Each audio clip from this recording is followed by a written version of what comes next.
மிதுன ராசி நண்பர்களுக்கு அருமையான நாள். கிரகநிலைகள் பார்க்கும்போது சாதகமாக இருக்குது.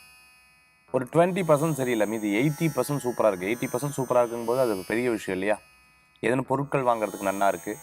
சின்ன சின்ன விஷயங்கள் சேமிக்கிறதுக்கு நல்லா இருக்குது. அதே மாதிரி சிறு சிறு விஷயங்களை நீங்கள் ஒவ்வொரு ஸ்டெப்பாக எடுத்து வைக்கும்பொழுது இறைவனுடைய அனுகிரகம் பூர்ணமாக கிடைக்கும். பிளானிங், ஒரு விஷயத்துக்காக பிளான் பண்ணுறோம் பாருங்கள். Yes, it's right time to plan.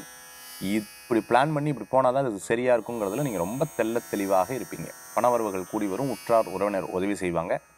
Camera சம்மந்தமான பிஸ்னஸ் பண்ணியிருக்கேன். சினிமா துறையில் இருந்துட்டுருக்கவங்க, பாடலாசிரியராக இருந்துருக்கவங்க, ஆன்லைன் ஐடியில், அதே மாதிரி பிபிஓ ஆர்டிஃபிஷியல் இன்டெலிஜென்ஸ் படிச்சுட்டு இருக்கிறவங்களுக்கு, நிறைய கம்ப்யூட்டர் சம்மந்தமான துறைகளில் நெக்ஸ்ட் லெவல் போகிறவங்களுக்கு, ஒரு ஆண்டர்பிரினர் ஆகணும், நான் நிறையா சம்பாதிக்கணும்னு நினச்சிட்டு இருக்கிறவங்களுக்கு மிகப்பெரிய வெற்றிகள் கூடி வரும். ஸ்போர்ட்ஸில் இருந்துட்டு இருக்கிறவங்களுக்கு நினச்சதை அச்சீவ் பண்ணிடுவீங்க.